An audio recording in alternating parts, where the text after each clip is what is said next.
விடம் பேசலாம். வணக்கம் திரு வினோத். வணக்கம், எப்படி இருக்கீங்க?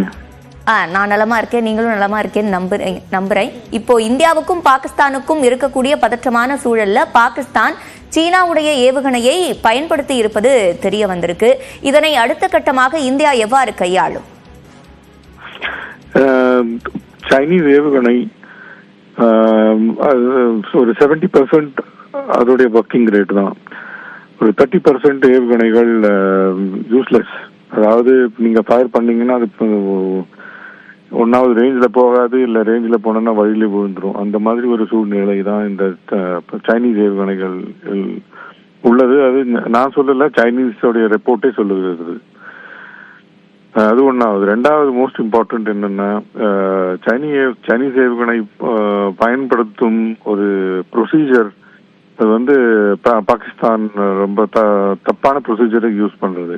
அதுல வந்து இன்னும் கொஞ்சம் எக்ஸ்பிளைன் பண்ணணும்னா, ஏவுகணை லாக் ஆன உடனே அது வந்து ஃபயர் கமாண்ட் கொடுக்கும். அதாவது 20 கிலோமீட்டர்னு வச்சுக்கோங்க. அப்போ அந்த சமயத்துல இந்த எதிரி ஏரோப்ளேன் என்ன பண்றதோ அதுல இருந்து ஏதாவது சேஞ்ச் வந்ததுன்னு வச்சுக்கோங்க, அப்போ அந்த ஏவுகணைக்கு விழுந்துரும். சப்போஸ் தி எனிமி ஏரோப்ளேன், அதாவது இந்தியா ஏரோப்ளேன் ஏவுகணை அதே டைரக்ஷன்ல வந்திருந்தது, அந்த சமயத்துல ஃபயரிங் நடந்தது. அந்த சமயத்துல இந்தியாவோட ஏரோப்ளேன் ஒரு 90 டிகிரி டர்ன் பண்ணிடுச்சுன்னா ஏவுகணை வந்து சேராது. It cannot reach. அதோடைய பூஸ்டருடைய கேப்பபிலிட்டி கிடையாது. அப்போ அது வழியிலே விழுந்துரும். ஸோ இந்த ஏவுகணைகள் விழுந்தது அந்த மாதிரி. இதுக்கு முன்னால நாங்கள் பாலாகோட்டுக்கு next day of Balakot strike இதே மாதிரி தான் அவங்க பண்ணாங்க. அந்த சமயத்துல நம்ம இந்த மாதிரி நிறைய ஏவுகணைகளை பிடித்து பார்த்தோம். ஒன்னாவது நான் சொன்ன மாதிரி அதோடைய மேனுஃபேக்சரிங் டிஃபெக்ட் நிறைய இருந்தது. ரெண்டாவது இந்த மாதிரி wrong procedures. So nothing surprising. இது எப்பவுமே பண்ற ஒரு மிஸ்டேக் தான் பாகிஸ்தான் பண்ணி கொண்டிருக்கிறது. ஓவர்டியூ. இந்த பதற்றம் இன்னும் அதிகரிப்பதற்கான ஒரு சூழல் தான் இப்போ நிலவுதா? 100%. ஏன்னா பூஞ்சிலையும் ரஜோரிலையும் ஏரியாஸ் வேர் ஐ சர்வ்ட், அங்க வந்து நிறைய சிவிலியன்ஸை டார்கெட் பண்ணியிருக்காங்க. அஃபிஷியல் நம்பர்ஸ் ஐ திங்க் 15-16 என்னமோ சொல்றாங்க. ஆனால் அன்அஃபிஷியல் நம்பர்ஸ் வந்து 40க்கு மேலே போகுது. That is death toll. அப்போ நீங்க வந்து பஹல்காம் உடைய டோட்டல் பார்த்தீங்கன்னா அதோடைய அதிகமான ஒரு டெத் டோல் தான் நம்ம பூஞ்சில் பார்த்துருக்கோம். பூஞ்ச் அண்ட் பிம்பர் அண்ட் ரஜோரி இந்த செக்டர்ல தான் நிறைய சிவிலியன் கேஷுவலிட்டியா இருக்கு. ஸோ அதனால அதோடைய ஒரு பதிலடியாக நம்மளும் கொடுத்துருக்கோம். லாகோர்லயும் 2-3 இடத்துல நம்ம அட்டாக் பண்ணியிருக்கோம். அண்ட் லாகோர் is very close to the border. அம்ரித்சரும் லாகோரும் ட்வின் சிட்டிஸ்ன்னு சொல்லுவாங்க அந்த சமயத்துல. 47க்கு முன்னால. 47க்கு அப்புறம் ரெண்டு கண்ட்ரில போயிடுது. ஸோ லாகோர்லயும் அட்டாக் பண்ணியிருக்கோம்.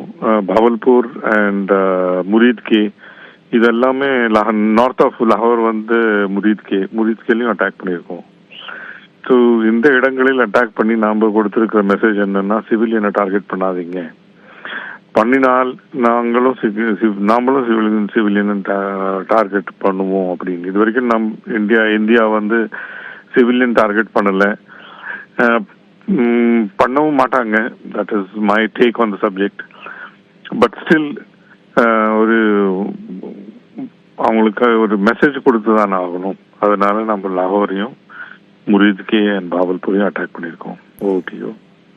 இப்போ இந்த ஏவுகணையோட ஒரு பாகம் கண்டெடுக்கப்பட்டது மாதிரி ஆயுதங்களோட பாகங்கள் கண்டெடுப்பதன் மூலமா என்னென்ன தகவல்களை நாம பெற முடியும்?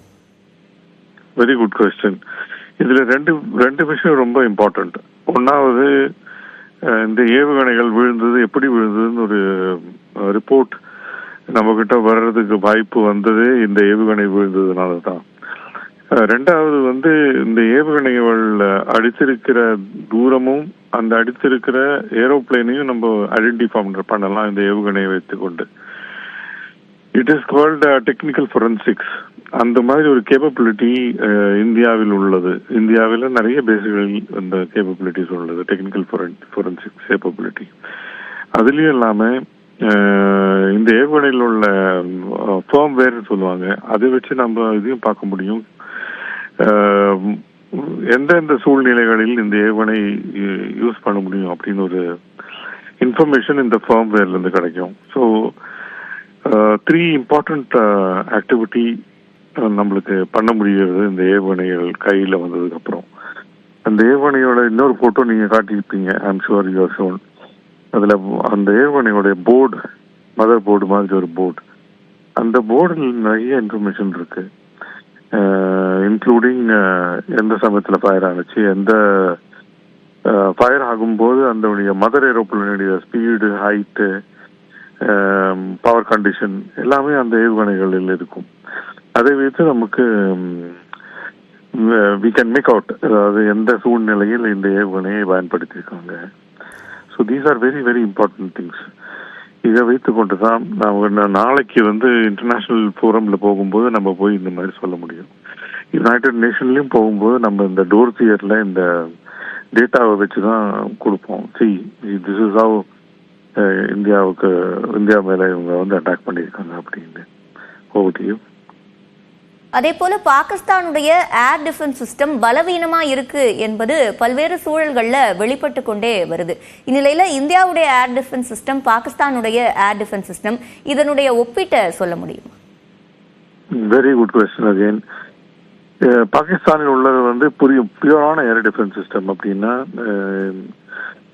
இந்தியாவிலிருந்து அட்டாக் போகும்போது அதை வந்து எதிர்த்து நிற்க உள்ள தகுதி அவங்க கிட்ட இருக்கு. I'm not saying it they don't have. அவங்க கிட்ட அந்த தகுதி இருக்கிறது. இந்தியாவில் உள்ள ஏர் டிஃபென்ஸ் சிஸ்டம் என்னன்னா, it is called offensive air defence system. இதை கொஞ்சம் எக்ஸ்பிளைன் பண்ணணும்னா, நம்ம கிட்ட ஒரு மீட்டியோர்னு ஒரு மிசைல் இருக்கிற 200 கிலோமீட்டர் ரேஞ்ச். அதே மாதிரி நிறைய ஏவுகணைகள் உள்ளது. எல்லா ஏவுகணைகளுக்கும் நல்ல ரேஞ்ச் உள்ள ஒரு கண்ட்ரி தான் இந்தியா. அப்போ பாகிஸ்தானில் இந்த போர் சூழ்நிலையில் எந்த ஏரோப்ளேனும் எந்த ரன்வேல இருந்து டேக் ஆஃப் பண்ணாலும் நம்ம வந்து அவங்க ரன்வே மேலேயே அவங்கள சுடுறதுக்கு அவர் ஏவுகணைகளை அடித்து அவங்கள டு மேக் தம் எக்ஸ்ப்ளோர்ட் அந்த கேப்பபிலிட்டி நம்ம கிட்ட இருக்கு. அதுக்குதான் ஒஃபென்சிவ் ஏர் டிஃபென்ஸ்ன்னு சொல்லுவாங்க. இன்னொன்று வந்து we have AWACS, Airborne Warning and Control System. So AWACS மூலயமா நம்ம வந்து ஃபுல் பாகிஸ்தான் மேல ஒரு கண்ட்ரோல், ஒரு சர்வேலன்ஸ் வச்சிருக்கோம். அதை வச்சு நம்மளுக்கு புரிஞ்சிடும் அவங்க என்ன பண்றாங்க அப்படின்னு. ஸோ அஃபென்சிவ் டிஃபென்ஸ் ஒரு அஃபென்சிவ் ஏர் டிஃபென்ஸ் சொல்ற ஒரு கான்செப்ட் உள்ள ஒரு சப்கான்டினென்ட்லயே இந்த ஒரு கான்செப்ட் உள்ளது வெறும் இந்தியா மட்டும்தான். In fact you will be surprise, நம்ம நேருக்கும் தெரியாது. அஃபென்சிவ் டிஃபென்ஸ் உடைய கான்செப்ட் வந்து இந்த இன்க்ளூடிங் யுரேஷியா, அதாவது யூரோப்பும் ஏஷியாவிலையும் வச்சு பார்த்தீங்கன்னா சைனா, ரஷ்யா ஒரு இந்தியா, இந்த 3 கண்ட்ரி கிட்ட தான் இருக்கு இந்த அஃபென்சிவ் டிஃபென்ஸ் உள்ள ஒரு கான்செப்டும் இருக்கு, அதுக்குள்ள ஒரு வெப்பன்ஸும் இருக்கு. மிச்சம் எந்த கண்ட்ரி கிட்டையும் இந்த அஃபென்சிவ் டிஃபென்ஸ் சொல்ற கான்செப்டும் கிடையாது, அதனுடைய ஏவுகணைகளும் கிடையாது, அதனுடைய ப்ரொசீஜரும் கிடையாது, அதனுடைய கனெக்டட் கேப்பபிலிட்டியும் கிடையாது. அதாவது நம்ம வந்து connected warfare, we are interconnected people. அந்த மாதிரி ஒரு கேப்பபிலிட்டி இந்த மிச்ச எந்த கண்ட்ரிலும் கிடையாது, பாகிஸ்தான்ல கிடையவே கிடையாது. ஓடியும் இணைப்பில் வந்து பல்வேறு கேள்விகளுக்கு பதிலளித்தமைக்கு நன்றி திரு வினோத்.